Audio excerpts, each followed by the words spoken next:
Hello everyone. Welcome to Jha sir academy for IAS. हम करने जा रहे हैं मेंस का प्रीवियस ईयर क्वेश्चन एनालिसिस और आज हम देखेंगे general studies paper 4 ethics and public administration section से एक क्वेश्चन।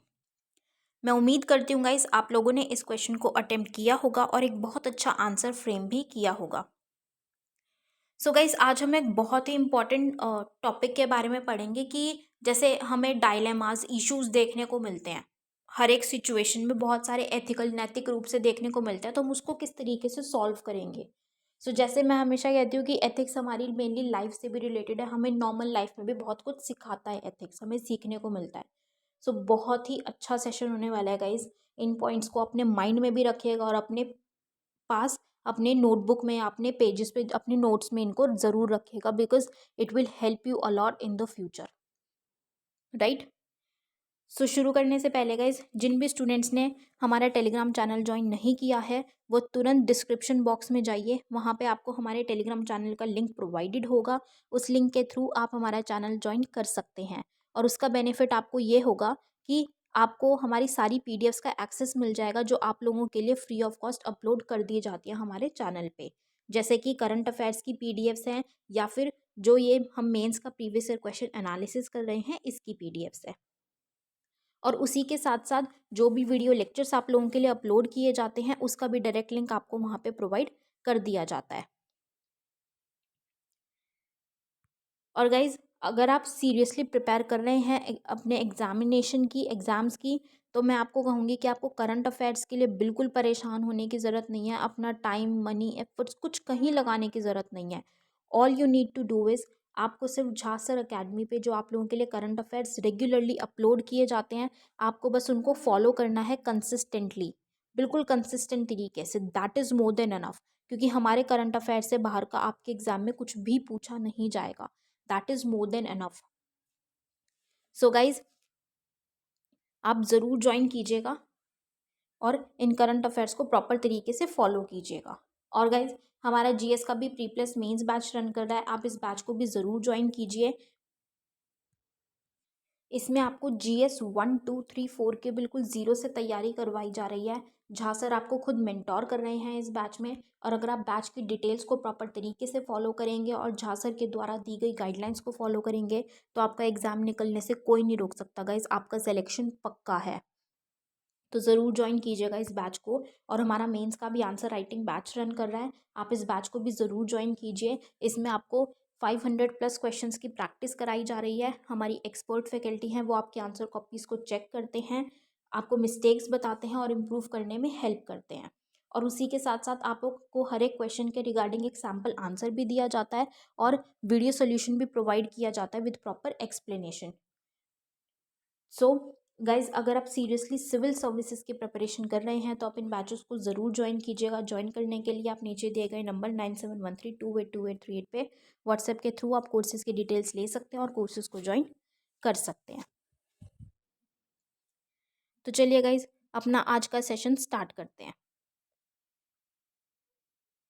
हमारा क्वेश्चन है, explain the process of resolving issues resolving ethical dilemmas in public administration. लोक प्रशासन में नैतिक दुविधाओं को हल करने की प्रक्रिया की व्याख्या करें। सो ये क्वेश्चन गई ethical values and public administration topic से लिया गया है और ये क्वेश्चन यूपीएससी ने 2018 में पूछा था। तो गाइज जब हम इस क्वेश्चन की बात करते हैं तो इसमें बेसिकली क्या बोला गया है कि जो पब्लिक एडमिनिस्ट्रेशन में जब हम एडमिनिस्टर करते हैं पब्लिक के लिए, मान लीजिए कोई डिसीजन लेते हैं या कुछ हमें एक्टिविटी करनी है, तो उस टाइम पे कुछ एथिकल डिलेमास, ऐसी दुविधाएं आ जाती हैं नैतिक रूप से जिनको हमें रिजॉल्व करना पड़ता है। फॉर एग्जाम्पल कि जो हम सोच रहे हैं कि जिस सिचुएशन में जैसे छोटी सी चीज़ से लेते हैं, जैसे मान लीजिए बोलते हैं ना कि अच्छे के लिए, अच्छे काम के लिए झूठ बोला गया, झूठ एक्चुअल में झूठ नहीं होता, ठीक है, सही काम के लिए। तो वही चीज़ है, कई बार हम कुछ अच्छा करने के लिए कोई डिसीजन लेना पड़ता है हमें कि हाँ हमें ये लग रहा है कि ये डिसीजन हमें लेना ज़रूरी है इस सिचुएशन में, बट जो एथिकल एक मॉरल कोड ऑफ कंडक्ट है उसके अकॉर्डिंग वो गलत हो सकता है, ठीक है। या फिर कोई चीज़ ऐसी होगी कि हम अगर एथिकल रूप से देखें, हम उसके अकॉर्डिंग डिसीजन लें, तो उस पर्सन के साथ या उस सिचुएशन में जो भी पब्लिक या पर्सन इन्वॉल्व है उनके लिए गलत हो जाएगा। तो ये क्या हो जाती है, एक दुविधा वाली सिचुएशन आ जाती है। तो उसको रिजॉल्व करने के लिए हमें क्या करना चाहिए, हम उसके बारे में कि उसका प्रोसेस क्या होना चाहिए हम उसके बारे में देखेंगे, राइट। तो चलिए गाइस अपना आंसर स्टार्ट करते हैं।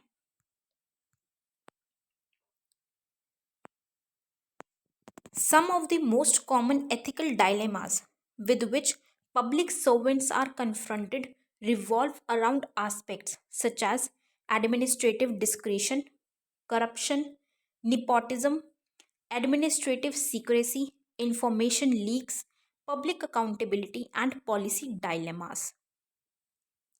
अब क्या होती है कि एक जो पब्लिक सर्वेंट है वो कुछ कॉमन ऐसे नैतिक दुविधाएं होती हैं, एथिकल डायलेमाज होती है जिससे वो घिर जाता है, जिनका उनको सामना करना पड़ता है। जैसे कि एडमिनिस्ट्रेटिव डिस्क्रिशन मतलब प्रशासनिक विवेक के लिए, ठीक है, कहीं पे भ्रष्टाचार हो रहा है या भ्रष्टाचार में कई कई बार वो भागीदारी बन जाते हैं, उसमें भी हो जाता है ऐसा, ठीक है। नेपोटिज्म भाई भतीजावाद में, ठीक है।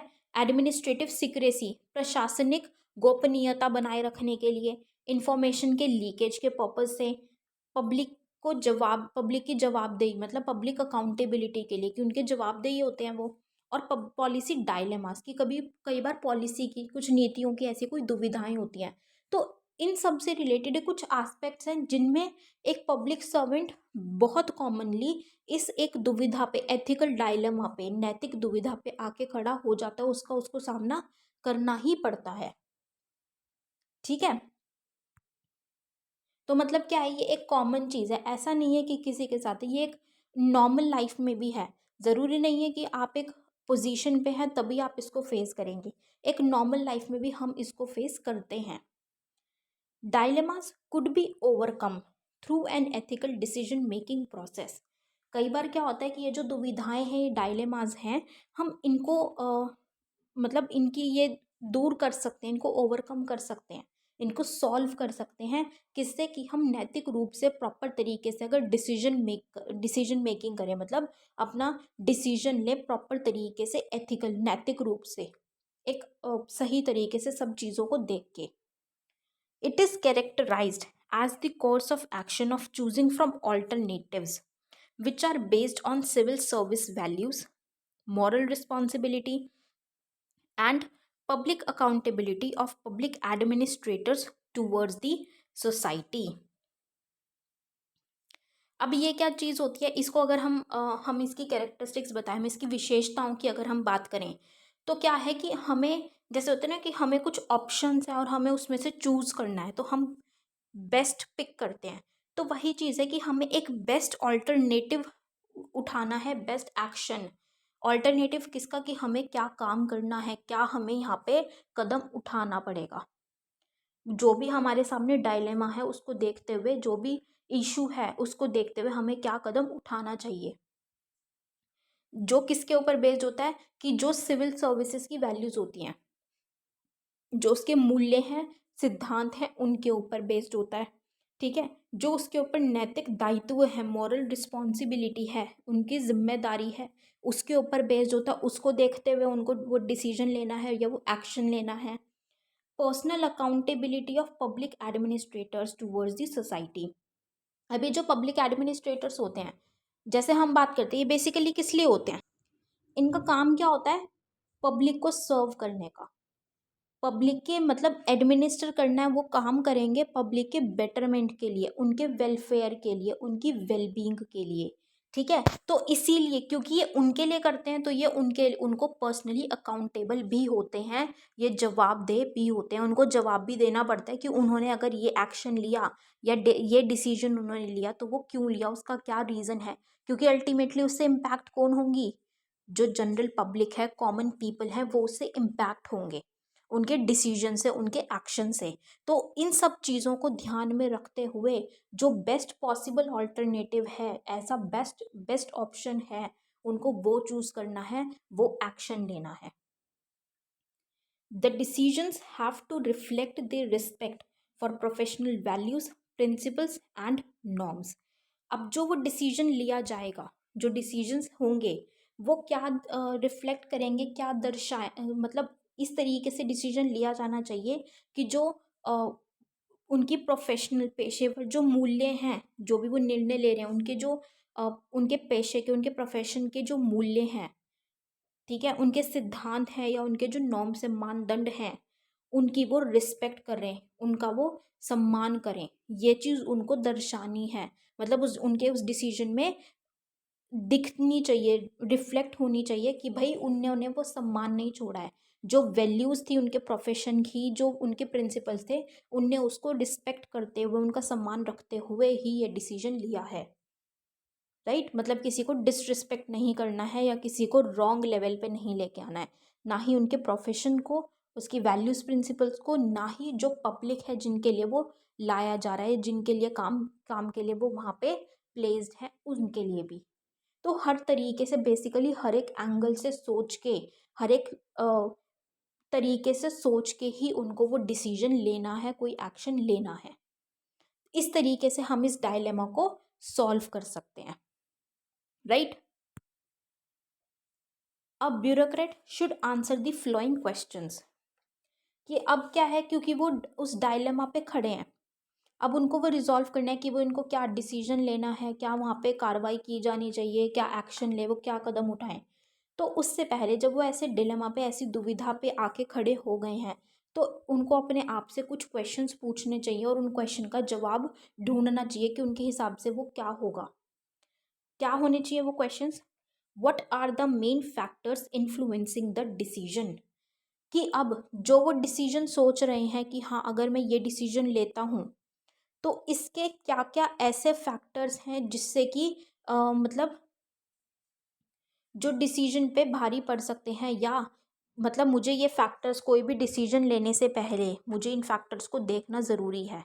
जैसे कि किसकी बात की गई कि पब्लिक के लिए अकाउंटेबल है, वो पर्सनली अकाउंटेबल है, तो उनको वो चीज़ भी देखनी है। किसी के लिए गलत नहीं होना चाहिए, वो भी देखनी है। एथिकल हो, वो भी देखना है। ठीक है, उनके जो प्रोफेशन के प्रिंसिपल्स हैं वो भी बरकरार रहें, वो भी देखना है। तो ये क्या है, ये फैक्टर्स हैं जो कि उनके डिसीजन को इन्फ्लुएंस करेंगे। तो उनको पहले उन फैक्टर्स को नोटिफाई करना है कि वो फैक्टर्स क्या क्या हैं, उनको डिस्क्राइब करना है अपने लिए, ताकि उनके लिए वो डिसीजन मेकिंग थोड़ा सा ईजी हो जाए। फिर नेक्स्ट क्वेश्चन उन्हें हम क्या पूछना है, व्हाट आर इट्स कॉन्सिक्वेंसेज। कि अब इन फैक्टर्स के हिसाब से अगर मैं डिसीजन ले लेता हूँ तो अब इसके कॉन्सिक्वेंसेस क्या होंगे, इसके क्या परिणाम मुझे देखने को मिल सकते हैं, या अगर पब्लिक के लिए लिया जा रहा है तो पब्लिक को, इसके पब्लिक पे या सोसाइटी पे इसके क्या परिणाम देखने को मिल सकते हैं, इस डिसीजन के कॉन्सिक्वेंसेस क्या होंगे। Next, what sorry who does the action benefit. अब जो वो डिसीजन ले रहे हैं, अब देख लिया कि इसके कॉन्सिक्वेंसेस, इसके परिणाम क्या होंगे। अब वो सबसे ज़्यादा बेनिफिट, लाभ उसका किन को होगा, किन लोगों को होगा। कि क्या, मान लीजिए जैसे फॉर एग्जांपल अगर एक स्कीम बनानी है, एक डिसीजन लिया जाना चाहिए गरीब लोगों के लिए, ठीक है, या वेलफेयर के लिए, मान लीजिए एक लिविंग ऑफ स्टैंडर्ड को इम्प्रूव करने के लिए।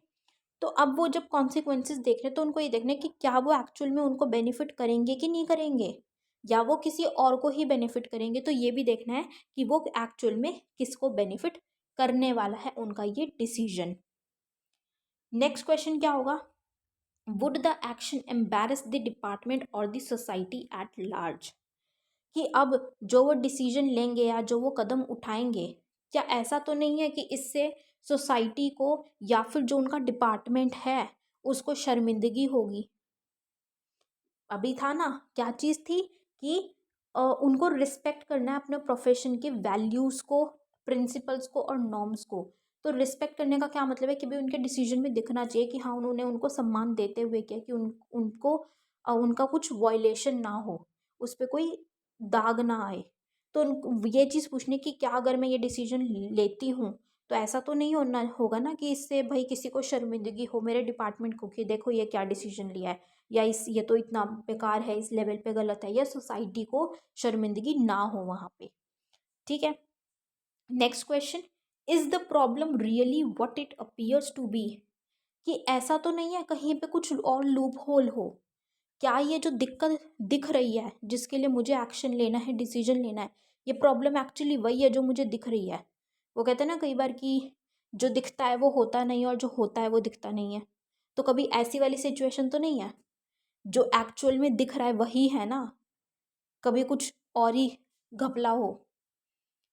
Next, is the action fully legal and ethical? कि अब जिस एक्शन पे मैं चलने की सोच रही हूँ, जिस डिसीजन को मैं लेने की सोच रही हूँ, वो पूरे तरीके से लीगल, कानूनी और नैतिक तो है ना, कि मुझे आगे जाके किसी और दिक्कत में ना पढ़ूँ मैं, तो इसीलिए मुझे ये चीज़ भी देखनी ज़रूरी है।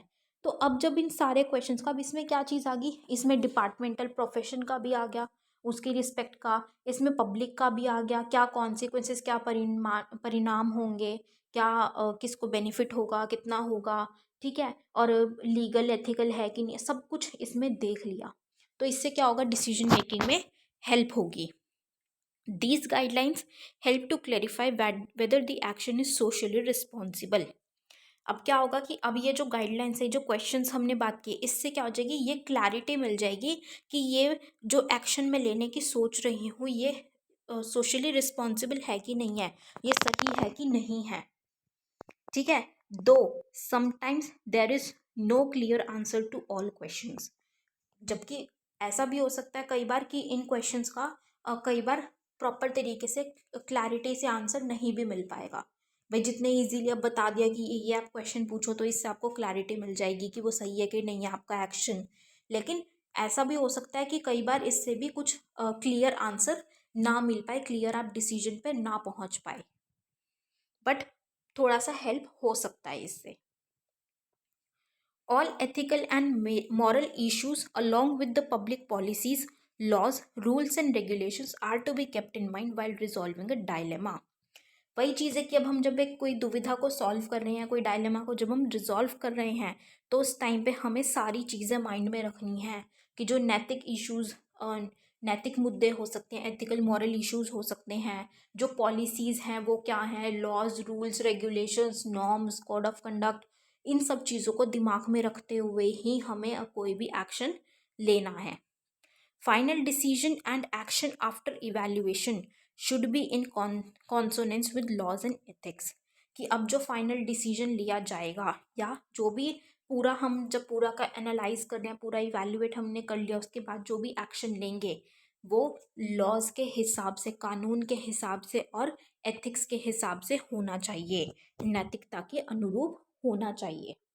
जैसे कि हमने फॉर एग्जांपल हमने केस स्टडीज़ में पढ़ा है, तो उसमें क्या होता है कि फॉर एग्जांपल स्कीम्स है कि मान लीजिए कोई ओल्ड एज के, जैसे हमने एक केस स्टडी पढ़ी थी कि ओल्ड एज की स्कीम है, लेकिन वो ओल्ड एज पीपल के लिए तो है, लेकिन कोई एक ओल्ड वीमेन है जो स्कीम के हकदार तो है उसके बेनिफिट के, लेकिन उनके पास डॉक्यूमेंट्स नहीं है, तो वहाँ पे एथिकल रूप से मैं उनको उस स्कीम का बेनिफिट प्रदान नहीं कर सकती।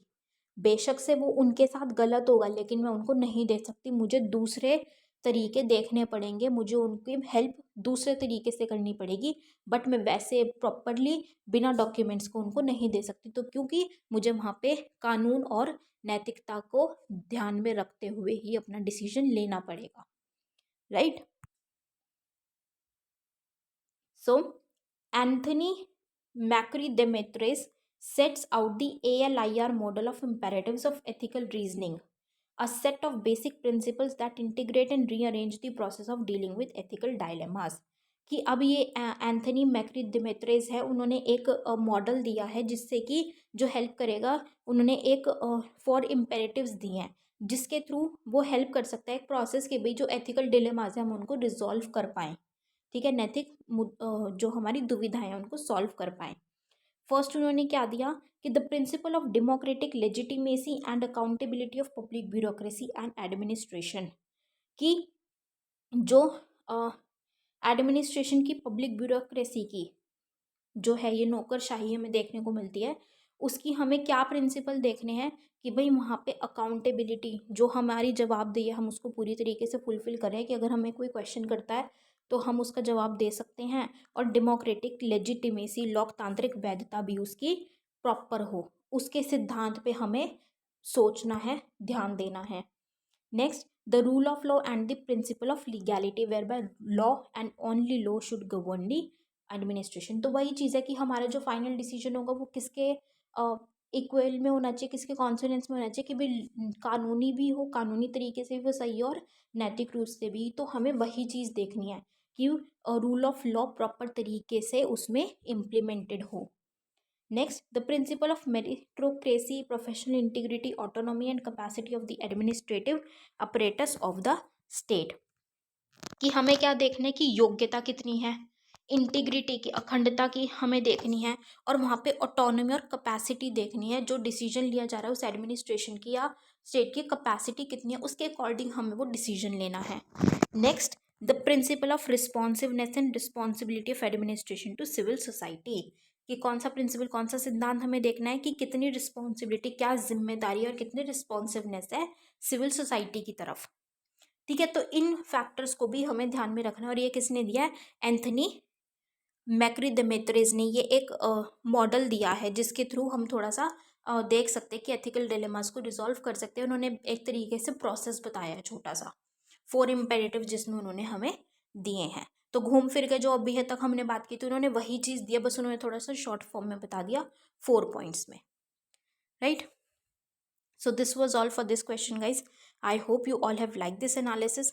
अपना फीडबैक गाइज हमारे साथ कमेंट सेक्शन में ज़रूर शेयर कीजिएगा। So with this we end up this session today here guys. Thank you so much, have a great day ahead. जय हिंद।